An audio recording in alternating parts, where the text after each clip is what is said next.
विश्वविख्यात ज्ञान और मोक्ष के पवित्र नगरी गया जी के हम प्रणाम करही। विष्णुपद मंदिर के ई गौरवशाली भूमि पर अपने सबके अभिनंदन करत ही बिहार के राज्यपाल आरिफ मोहम्मद खान जी, यहां के लोकप्रिय मुख्यमंत्री नीतीश कुमार जी, केंद्रीय मंत्रिमंडल के मेरे सहयोगी जीतन राम मांझी जी, राजीव रंजन सिंह, चिराग पासवान जी, रामनाथ ठाकुर जी, नित्यानंद राय जी, सतीश चंद्र दुबे जी, राजभूषण चौधरी जी, डिप्टी सीएम सम्राट चौधरी जी, विजय कुमार सिन्हा जी, बिहार सरकार के मंत्रीगण, संसद में मेरे साथी उपेंद्र कुशवाहा जी, अन्य सांसदगण और बिहार के मेरे प्यारे भाइयों और बहनों, गया जी की ये धरती अध्यात्म और शांति की धरती है। ये भगवान बुद्ध को बोध कराने वाली पावन भूमि है। गया जी की आध्यात्मिक और सांस्कृतिक विरासत बहुत प्राचीन है, बहुत समृद्ध है। यहां के लोगों की इच्छा थी कि इस नगरी को गया नहीं, गया जी कहा जाए। मैं इस निर्णय के लिए बिहार सरकार का अभिनंदन करता हूं। मुझे खुशी है कि गया जी के तेज विकास के लिए बिहार की डबल इंजन सरकार लगातार काम कर रही है। भाइयों बहनों, आज भी गया जी की पावन भूमि से एक ही दिन में 12,000 करोड़ रुपए की परियोजनाओं का लोकार्पण या शिलान्यास हुआ है। इनमें ऊर्जा, स्वास्थ्य और शहरी विकास के जुड़े कई बड़े प्रोजेक्ट्स हैं। इनसे बिहार के उद्योगों को ताकत मिलेगी और युवाओं के लिए रोजगार के नए अवसर भी बनेंगे। मैं इन परियोजनाओं के लिए बिहार के लोगों को बधाई देता हूं। बिहार में बेहतर स्वास्थ्य सुविधाओं के लिए आज यहां हॉस्पिटल और रिसर्च सेंटर का उद्घाटन भी हुआ है। अब बिहार के लोगों को कैंसर के इलाज के लिए एक और सुविधा मिल गई है। साथियों, गरीब के जीवन से मुश्किलें दूर करना, महिलाओं के जीवन को आसान बनाना मुझे जनता जनार्दन का सेवक बनकर यही काम करने में सबसे ज्यादा खुशहाली होती है। जैसे गरीब को पक्का घर देना, साथियों, मेरा एक बड़ा संकल्प है। जब तक हर जरूरतमंद को पक्का घर नहीं मिल जाता, मोदी चैन से नहीं बैठेगा।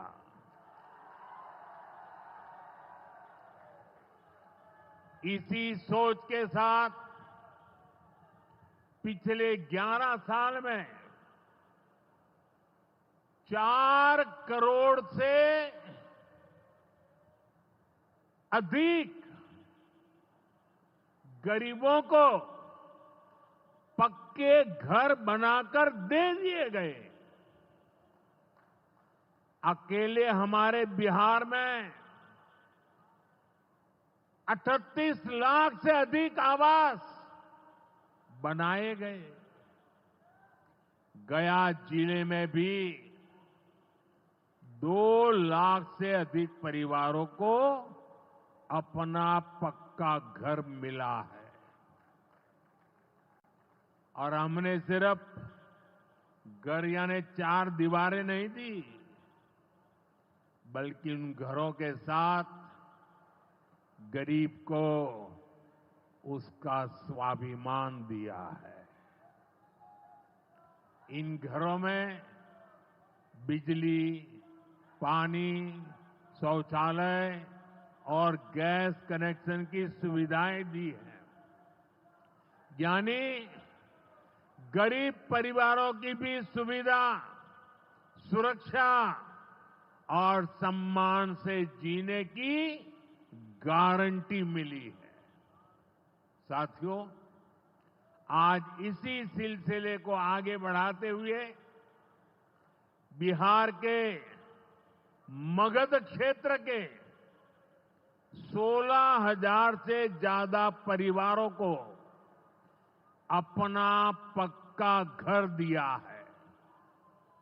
यानी इस बार इन परिवारों में दिवाली और छठ पूजा की रौनक और ज्यादा होगी। मैं अपना घर पाने वाले सभी लाभार्थी परिवारों को बहुत बहुत बधाई देता हूं। और जो लोग अब भी पीएम आवास योजना के लाभ से छूट गए हैं, मैं उन्हें विश्वास दिलाता हूं कि पीएम आवास का अभियान तब तक जारी रहेगा जब तक हर गरीब को अपना पक्का घर नहीं मिल जाता। साथियों, बिहार चंद्रगुप्त मौर्य और चाणक्य की धरती है। जब जब किसी दुश्मन ने भारत को चुनौती दी है, बिहार देश की ढाल बनकर खड़ा हुआ है। बिहार की धरती पर लिया हुआ और संकल्प, ये धरती की ताकत है। इस धरती पर लिया गया हर संकल्प कभी खाली नहीं जाता। और इसलिए तो भाइयों बहनों, जब कश्मीर के पहलगाम में आतंकी हमला हुआ था, हमारे निर्दोष नागरिकों को उनका धर्म पूछ करके मारा गया,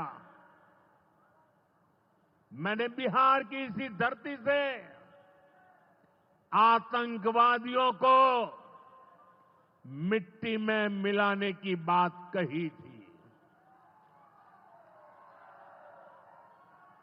आज दुनिया देख रही है, बिहार की धरती से लिया गया वो संकल्प पूरा हो चुका है। आपको याद होगा,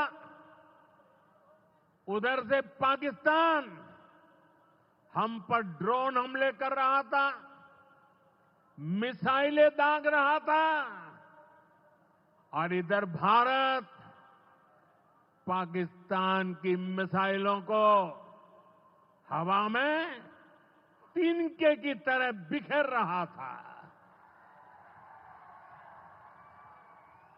पाकिस्तान की एक भी मिसाइल हमें नुकसान नहीं पहुंचा पाई। साथियों, ऑपरेशन सिंदूर ने भारत की रक्षा नीति की नई लकीर खींच दी है। अब भारत में आतंकवादी भेजकर हमले करा के कोई बच नहीं सकेगा। आतंकवादी चाहे पाताल में क्यों न छिप जाए, भारत की मिसाइलें उन्हें दफन करके रहेगी। साथियों, बिहार का तेज विकास केंद्र की एनडीए सरकार की बहुत बड़ी प्राथमिकता है। इसलिए आज बिहार चौतरफा विकास के रास्ते पर आगे बढ़ रहा है। बीते वर्षों में पुरानी समस्याओं के समाधान तलाशे गए हैं और नई प्रगति के रास्ते भी बनाए गए हैं। आप याद करिए, लालटेन राज में यहां कैसी दुर्दशा थी।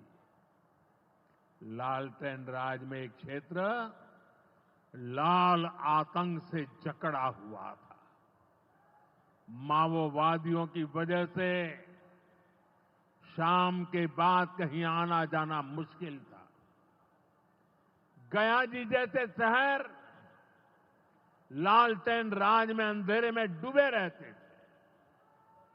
हजारों गांव ऐसे थे जहां बिजली के खंभे तक नहीं पहुंचे थे। लालटेन वालों ने पूरे बिहार के भविष्य को अंधेरे में धकेल दिया था। न शिक्षा थी, न रोजगार था।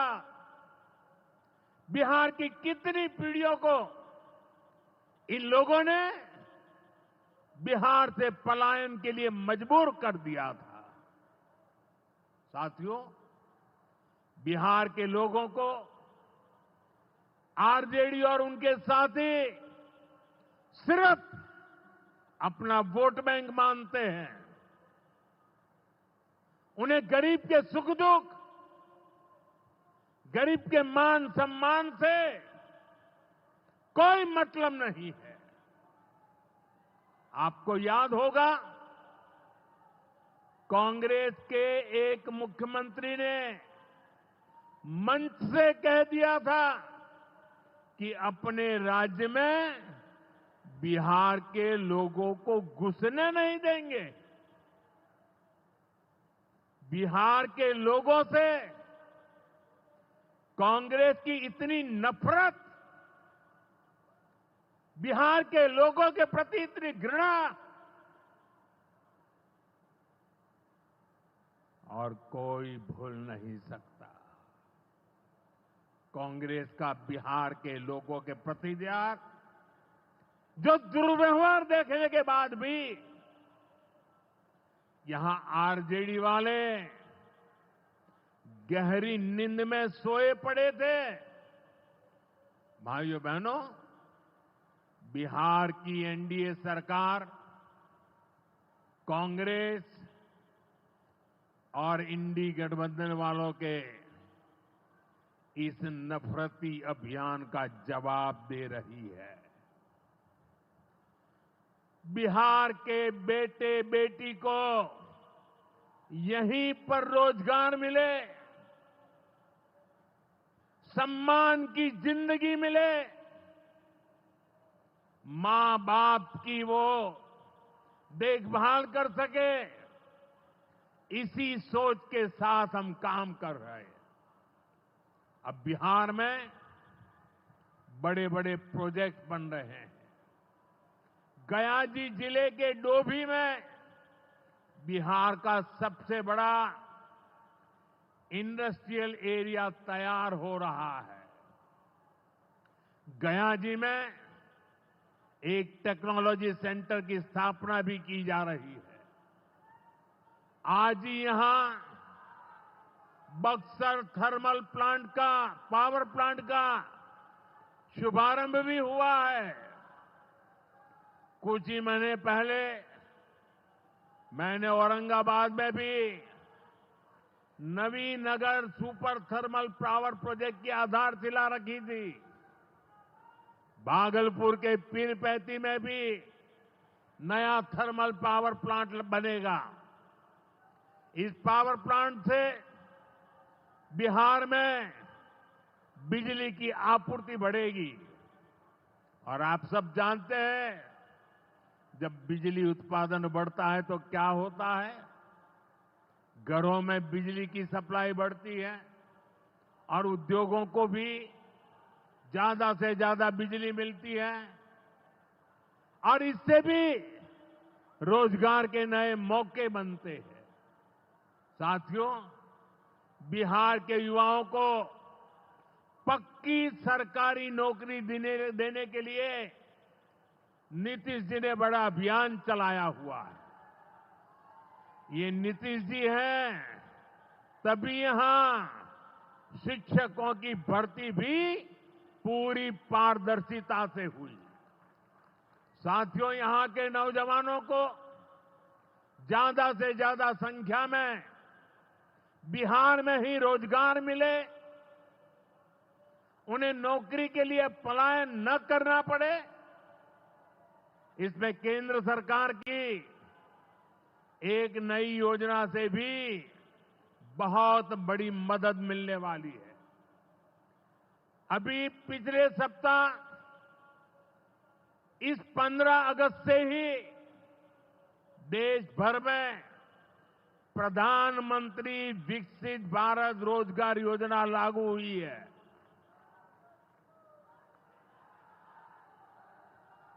इसके तहत हमारे युवा जब निजी क्षेत्र में पहली नौकरी करेंगे तो केंद्र सरकार उन्हें अपने पास से 15,000 रुपये देगी। जो प्राइवेट कंपनियां युवाओं को रोजगार देगी, उन्हें भी अलग से पैसे सरकार देगी। इस योजना का बहुत बड़ा लाभ बिहार के मेरे युवाओं को भी होगा। साथियों, हमारे देश में कांग्रेस हो, आरजेडी हो, इनकी सरकारों ने कभी जनता के पैसे का मोल नहीं समझा। इनके लिए जनता के पैसे का मतलब रहा है खुद की तिजोरी भरना। इसलिए कांग्रेस आरजेडी की सरकारों में सालों साल तक परियोजनाएं पूरी नहीं होती थी। कोई योजना जितनी लटकती थी उतना उसमें ये पैसे कमा लेते थे। अब इस गलत सोच को भी एनडीए सरकार ने बदल दिया है। अब शिलान्यास के बाद कोशिश होती है जल्द से जल्द समय सीमा में उस काम को पूरा करने के लिए सफल प्रयास किया जाए। आज का एक कार्यक्रम इसका भी एक शानदार उदाहरण है। औटा सिमरिया सेक्शन का शिलान्यास करने का सौभाग्य बिहार के लोगों ने मुझे दिया था। और आप लोगों की कृपा देखिए, आप लोगों का प्रेम देखिए कि जिस ब्रिज का शिलान्यास आपने मुझे करने के लिए कहा, आज इसका लोकार्पण करने का अवसर भी आपने मुझे दिया है।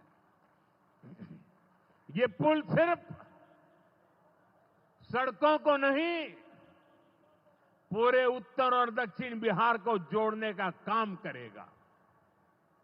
जो भारी वाहन पहले गांधी सेतु से होकर 150 किलोमीटर का लंबा चक्कर काटते थे, अब सीधा रास्ता पाएंगे।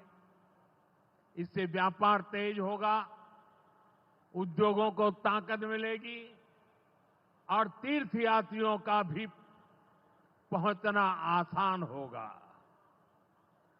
विकास के जिन प्रोजेक्ट की नींव एनडीए सरकार में रखी जाती है, वो पूरा होकर रहेंगे, ये बात पक्की है।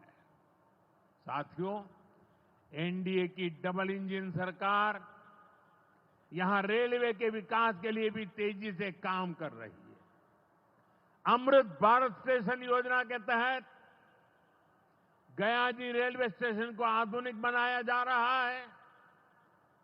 इससे गयाजी रेलवे स्टेशन पर यात्रियों को एयरपोर्ट जैसी सुविधाएं मिलेगी। आज गया वो शहर है जहां राजधानी, जनशताब्दी और made in India Vande Bharat ट्रेनों की सुविधा उपलब्ध है।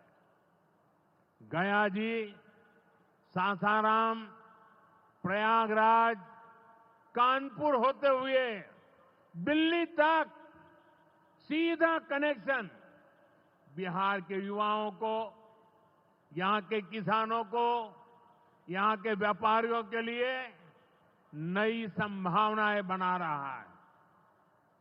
भाइयों और बहनों, आपके आशीर्वाद से, देश के अटूट भरोसे के कारण साल 2014 में प्रधानमंत्री के तौर पर शुरू हुआ मेरा सेवा काल, ये सेवा काल निरंतर जारी है।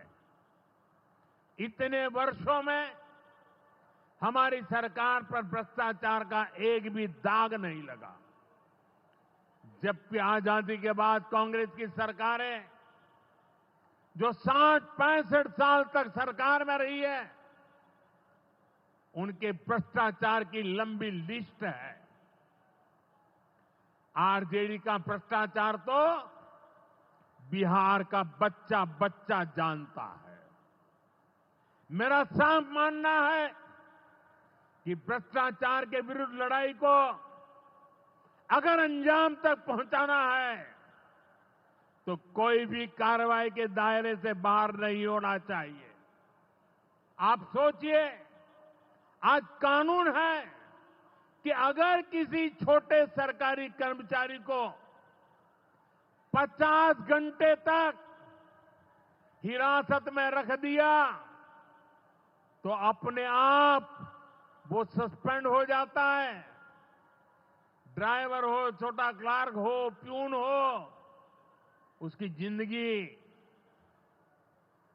हमेशा हमेशा के लिए तबाह हो जाती है। लेकिन अगर कोई मुख्यमंत्री है, कोई मंत्री है, कोई प्रधानमंत्री है, तो वो जेल में रह करके भी सत्ता का सुख पा सकता है। ये कैसे हो सकता है? हमने कुछ समय पहले ही देखा है कि कैसे जेल से ही फाइलों पर साइन किए जा रहे थे, जेल से ही सरकारी आदेश निकाले जा रहे थे। नेताओं का अगर यही रवैया रहेगा तो ऐसे भ्रष्टाचार के विरुद्ध लड़ाई कैसे लड़ी जा सकती है। साथियों, संविधान हर जनप्रतिनिधि से ईमानदारी और पारदर्शिता की उम्मीद करता है। हम संविधान की मर्यादा को तार तार होते नहीं देख सकते। इसलिए एनडीए सरकार भ्रष्टाचार के खिलाफ एक ऐसा कानून लाई है जिसके दायरे में देश का प्रधानमंत्री भी है। इस कानून में मुख्यमंत्री और मंत्रियों को भी शामिल किया गया है। जब ये कानून बन जाएगा तो प्रधानमंत्री हो या मुख्यमंत्री या फिर कोई भी मंत्री, उसे गिरफ्तारी के 30 दिन के अंदर जमानत लेनी होगी और अगर जमानत नहीं मिली तो 31वें दिन उसे कुर्सी छोड़नी पड़ेगी।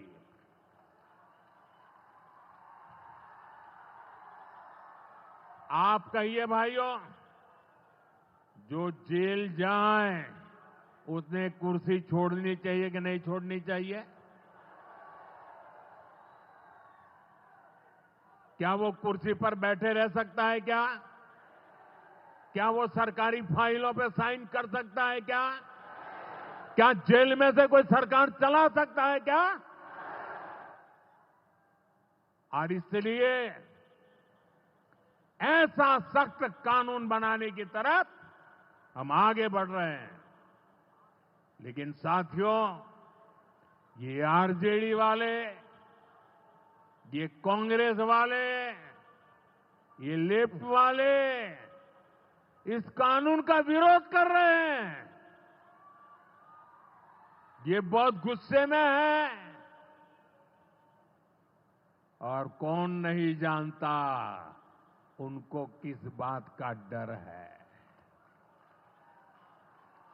जिसने पाप किया होता है वो अपने पाप को दूसरों से छुपाता है, लेकिन खुद को भीतर से जानता है कि क्या खेल खेला है।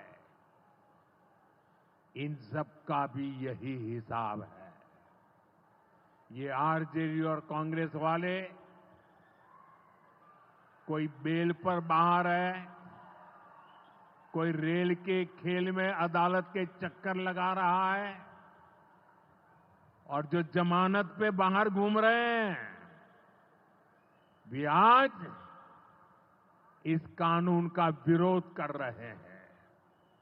इन्हें लगता है कि अगर जेल चले गए तो इनके सारे सपने चकनाचूर हो जाएंगे और इसलिए सुबह शाम ये लोग मोदी को भांति भांति की गाली दे रहे हैं और इतने बौखलाए हुए हैं कि इस जनहित के कानून का विरोध कर रहे हैं। हमारे राजेंद्र बाबू, बाबा साहब आंबेडकर ने कभी सोचा भी नहीं था, कभी कल्पना भी नहीं की होगी कि सत्ता के भूखे लोग भ्रष्टाचार करेंगे और जेल जाने पर भी कुर्सी से चिपके रहेंगे। लेकिन अब भ्रष्टाचारी जेल भी जाएगा और उसकी कुर्सी भी जाएगी। भारत को भ्रष्टाचार से मुक्त होने का संकल्प देश के कोटि कोटि लोगों का है। ये संकल्प सिद्ध होकर रहेगा। साथियों, मैंने लाल किले से एक और खतरे की बात की है और ये खतरा बिहार पर भी है, देश में घुसपैठियों की बढ़ती संख्या चिंता का विषय है। बिहार के सीमावर्ती जिलों में तेजी से डेमोग्राफी बदल रही है। इसलिए एनडीए सरकार ने तय किया है कि देश का भविष्य घुसपैठियों को नहीं तय करने देंगे। घुसपैठियों को बिहार के युवाओं के रोजगार नहीं छीनने देंगे। जिन सुविधाओं पर भारतीय लोगों का अधिकार है, उस पर घुसपैठियों को डाका नहीं डालने देंगे। इस खतरे से निपटने के लिए मैंने डेमोग्राफी मिशन शुरू करने की बात कही है। बहुत जल्द ये मिशन अपना काम शुरू करेगा। हम हर घुसपैठियों को देश से बाहर करके ही रहेंगे। आप मुझे बताइए, एक घुसपैठियों को निकालना चाहिए कि नहीं निकालना चाहिए? क्या ये घुसपैठिए आपका रोजगार छीनने आपको मंजूर है? एक घुसपैठिया आपकी जमीन पे कब्जा कर ले आपको मंजूर है? एक घुसपैठिया आपका हक छीन ले आपको मंजूर है? बिहार के आप सभी लोग देश के भीतर बैठे घुसपैठियों के समर्थकों से भी सावधान रहिए। जान जाइए कौन घुसपैठियों के साथ खड़ा है। कांग्रेस और आरजेडी जैसे दल बिहार के लोगों का हक छीनकर घुसपैठियों को देना चाहते हैं। तुष्टीकरण के लिए, वोट बैंक को बढ़ाने के लिए कांग्रेस आरजेडी वाले कुछ भी कर सकते हैं, कितने ही नीचे जा सकते हैं। इसलिए बिहार के लोगों को बहुत सतर्क रहना है। साथियों, हमें हमारे बिहार को कांग्रेस आरजेडी की बुरी नजर से बचाकर रखना है। बिहार के लिए ये समय बहुत अहम है। बिहार के युवाओं के सपने पूरे हो, बिहार के लोगों की आकांक्षाओं को नई उड़ान मिले, इसके लिए केंद्र सरकार और नीतीश जी के साथ हम कंधे से कंधा मिलाकर बिहार के कल्याण के लिए काम कर रहे हैं। बिहार में विकास की गति बनी रहे, इसके लिए डबल इंजन की सरकार लगातार मेहनत कर रही है। आज के विकास प्रोजेक्ट इसी दिशा में महत्वपूर्ण कदम है। मैं एक बार फिर इन परियोजनाओं के लिए बिहार को बहुत बहुत बधाई देता हूं। मेरे साथ बोलिए, भारत माता की, भारत माता की, भारत माता की। बहुत बहुत धन्यवाद।